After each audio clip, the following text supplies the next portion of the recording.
Hello YouTube, and welcome to my channel, Eddie in Reading Land. My name is Eddie, and I thought that for my first video, I would do a tag. More specifically, the Let's Be Tarot Friends tag by Tarot is Magic. I will link both the original tag and their channel down below so that you guys can check it out and see what I'm doing. But it's basically just answering a couple of questions. Well, actually more than a couple of questions, multiple questions on tarot. So I thought that this would be a great starter so that you guys can learn more about me and what I think about tarot and some more information about me and tarot. So let's get started.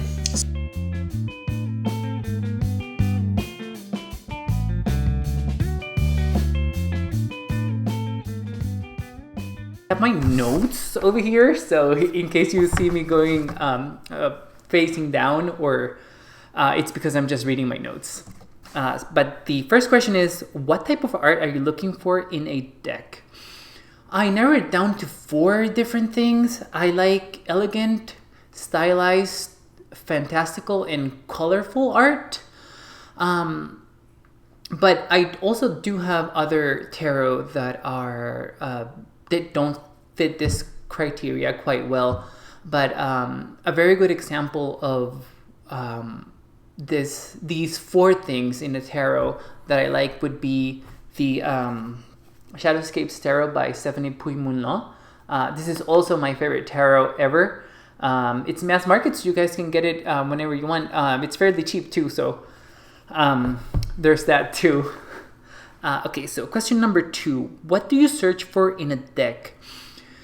Well, definitely connection to the art. If I don't like the art, then I'll probably not get the deck. But also quite recently, I do like and I expect diversity in the deck. And by this I mean different skin color, different sexualities, different sexual orientation, different races, maybe some people that are older, people with disabilities.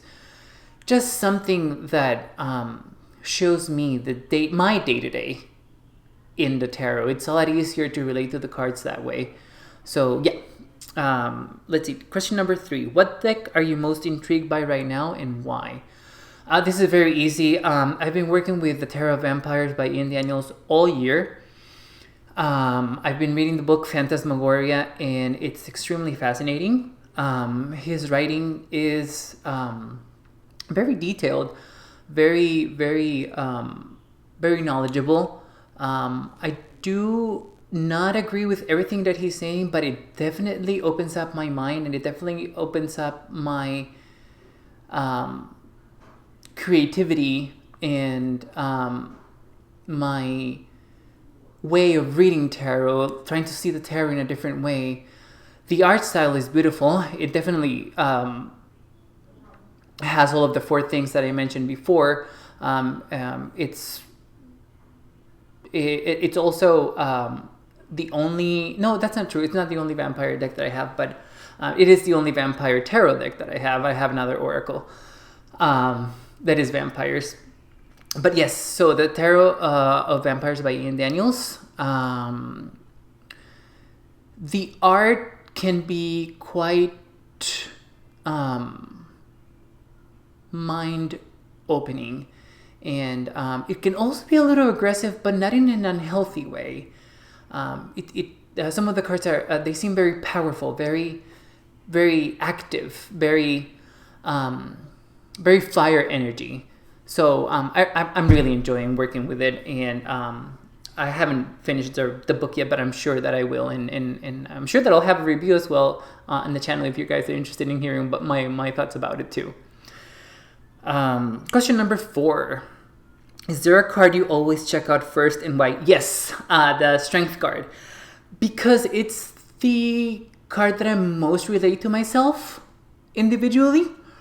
So yes, the Strength card, always. Question number 5. Is there a card in a deck you really don't like? And would I want to miss out on it? So if there's one card in a deck that I don't like and all of the other ones are beautiful or I'm able to connect with them, no, I wouldn't want to pass on it. But if one of those cards is one of the 4 main cards that I look for in a deck all the time, then yes. And those cards are the Strength card, the Devil, the Knight of Swords, and the 8 of Pentacles. If one of those cards I'm not vibing with, then I probably won't get the deck. It's just those are my favorite cards in tarot, so I'm very picky when it comes to depictions of those cards. Question number 6. What is your least favorite card in tarot and why? Well, my favorite is Strength. Most specifically, actually, Lust in the Tot Tarot. And my least favorite card is actually the 3 of Swords. But I'll talk about that more a bit later in another further question to give you more information on that. Let's see. Question number 7. What do people close to you feel about tarot and you doing tarot? Well, I asked my husband and he said that it was great. He does think that I'm very knowledgeable and he's totally fascinated by the structure and the system of tarot. He seems to be very supportive because he has gotten me many of the decks that I have. So yeah, no, I mean, I don't want to answer for any of the important people in my life, but they seem to be supporting by it. I mean, they like getting readings by me as well. So they also say that I'm very accurate. Question number 8. How do you feel about esoteric stuff in a tarot? I feel great about it. The more layers that we can add to tarot, the more that we can learn, the better for us. Question number 9. Rider-Waite-Smith, Todd, Marseille, and why? Yeah, a combination between Rider-Waite-Smith and Todd. But I also take some elements of the Marseille, especially related to numerology, but mainly Rider-Waite-Smith and Todd. I feel that the structure and the systems both work very well for me. And to be perfectly honest, the Rider-Waite-Smith system is most of the time the one that's depicted on tarot. So yeah, a combination of those two then. Question number 10. What are your thoughts on cardstock? Okay, well, I do prefer a matte linen cardstock that is flexible. Unfortunately, the Shadowscapes Tarot is not one of those examples. But a really good example of that type of cardstock that I like is probably from the Monsoon Tarot by Woe Studios. I'll also have a review of that deck on the channel as well. But yes, so I'm not very particular about cardstock. As long as it's not thin as paper, I'm good with it. I like when the tarot holds its shape because I tend to be a riffle shuffler. I don't like when the deck is warped. But I mean, it is what it is, guys. As long as it's not paper thin, I'm good with it. Okay, next question. Let's see. Bags or boxes? I like boxes better. Especially 2-part boxes like from the Shadowscapes Tarot. Yep. Whoop. There we go. Don't want to miss any of those cards, but yes. 2-part hard box. That's the best. It's not like I don't like bags, but I do have some tarot in bags. But yeah, I mean, for storage and for convenience reasons, definitely boxes. Okay, question number 12. How did you learn tarot or got into it? Well, this is definitely a question that I want to answer more extensively and thoroughly in another video. But my grandmother started teaching me tarot when I was 8 years old. And she started teaching me about tarot with just a regular pack of cards. I didn't actually get my first tarot until my mom got it for me. And I think I was 12 or 13 years old. Yeah, I was very young when I started learning about tarot. Question number 13. Best tarot news you've heard lately. Okay.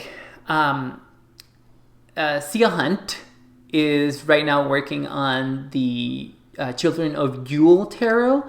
I follow her on Instagram, and I'm on her lives every single Wednesday because I really enjoy her and her art. Her art is beautiful. Right now, I'm waiting for the Children of Astera tarot to come. I backed the Kickstarter. I did many more people, and she deserves the best because those decks are just wonderful.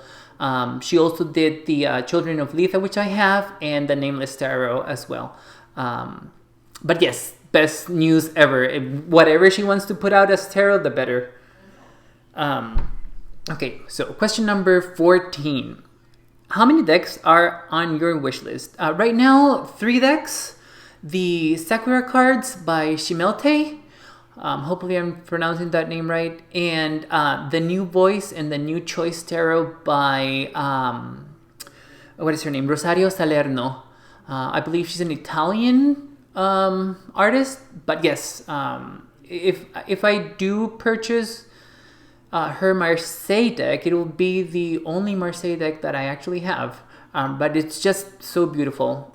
Both of the decks are beautiful. So yeah, only those 3 right now. Question number 15. If you could only keep 3 decks, which ones would you choose and why? Okay, so this one was actually very easy for me. Even though I do have many more beautiful decks, if I only could choose 3, it'll be the Shadowscapes Tarot by Stephanie Puy-Moulin. This is my favorite tarot. I connected with it extremely well when I got it. I purchased this myself many years ago, and I was able to connect with it almost to a friendship level, I want to say. This is the tarot deck that is most my friend, so that's why I would keep this one. I would also keep the Mary L Tarot because I do love the system that Mary L applied to the tarot, and her artwork is just amazing. This is a tarot that is extremely accurate for me. It's also very personal. I don't use this deck for others. This deck it gets only used by me, for me. Yeah, I mean,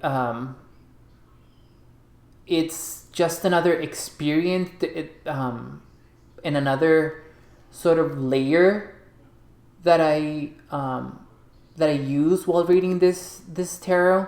That's unlike any other tarot, so that's why I would keep this. And the last deck that I would choose, if I could only choose 3, would be the Cloud Cards by Clamp. Technically, this is not an Oracle deck. Technically, this is not a tarot deck. But Clamp is my favorite manga artist, and Sakura Card Captor, where these cards are from, is my favorite anime. So I do use the cards as Oracle cards. It's just one of those things that it's very easy for me to connect to the deck as well. It's very nostalgic. It's very fun. The artwork is amazing. I will do a video featuring all of these 3 decks individually, I think, not in the same video. Just so you guys can see them, and I will, if you guys want me to do a walkthrough of them, I will also do that for you. But yeah, those 3 decks. I know it's sometimes it's very hard for people to answer that question, but it wasn't for me. It was one of those quick decisions. Okay, let's see. Next question. Question number 16. Wow, how many questions are there in this? Question number 16. How does knowing tarot influence your everyday? Well, I do journal every day, and I do daily draws very, very early in the morning. I take one card every day after breakfast, mostly because tarot allows me to focus my mind to just one thing, and it allows me to elaborate and develop on that one thing. I'm very over analytical, and I tend to think too much, way too much. So sometimes it's difficult for me to come up with resolutions to my thinking. So I believe that tarot makes me focus enough that I'm able to distill all of my thoughts into one thing. And then that one thing influences me throughout the day, moving forward. Hopefully that answered the question. This is a really hard question. Question number 17. If you could turn back time, would you have learned tarot any other way? No, I wouldn't have learned tarot any other way. I very much enjoy how my journey with tarot started and where it's going and how it's going. So no, I wouldn't. Question number 18. What are your thoughts on the Three of Swords? Okay, this is, I think, another question that deserves its own video. But even though I understand the astrology behind the Three of Swords, especially with Rider-Waite-Smith and the Tot system, in the Rider-Waite-Smith being the heart pierced by the swords, and in the Tot being sorrow, it's very difficult for me to read it as it was intended, because I prefer to read it numerologically. It makes more sense to me that there's a development and there is a gathering of information on the three, instead of this heartbreak and this break of contract that people tend to read it popularly. So yes, I'll make another video on this, because I think this is going to be very important. This is not the only card that I read numerologically on the tarot. I do that with the 6 and the 10 of Swords as well. Well, the 6 I read a little bit different than most people, but yeah, with the 3 and the 10, definitely. Okay, let's see. Question number 19. How many decks do you have right now? So I had to go and count them, because I really don't have a I don't track how many decks I have, but I have 44 decks. That's way more than I thought I had. What's interesting, though, is that I use all of those decks throughout the year. Which is actually very good. I know that people keep decks just for the art and for collectibles, and that's totally fine. But I do prefer to use my tarot. But yeah, I mean, 44 decks, that's a lot. Consumerism is just taking over. Question number 19. If you could befriend one person on YouTube, who would it be? Well, right now, I would befriend anyone. This is my first video, so I'm hoping that I get someone that is interested in being my friend. But it also wouldn't be just one person. I think I'm going to cheat on this one, and I'm going to choose 2 people. It'll be Raecine from Owl Moon 513. She's just so fabulous. And her knowledge of tarot is just incredible. If you guys haven't taken any of her her instructional videos, you should definitely make the investment. It's well worth it. And also the other one would be Natalia from the Tarot Shrink. That she's also very fabulous, and well, actually both these women have their own aesthetic going on for them, and they know what works for them, and how different it is and how beautiful they look. But mostly because how knowledgeable they are with tarot, and the content that they're putting on YouTube is just amazing. Natalia also has very, very helpful and very affordable instructional instructional writings, I guess, on tarot. I just feel like if I can befriend any of them, I would definitely make my day. Okay, let's see. So question number 21. What is your favorite part of the day to do tarot? Well, like I mentioned before, very, very early in the morning. I wake up at 5 or 4 a.m. in the morning every day, guys. And I do like to follow our routine. So every day after breakfast, I will do my daily draws. I do tarot. And actually, if I'm called to do it, I will also do spreads in the morning. But it's usually daily draws most of the time.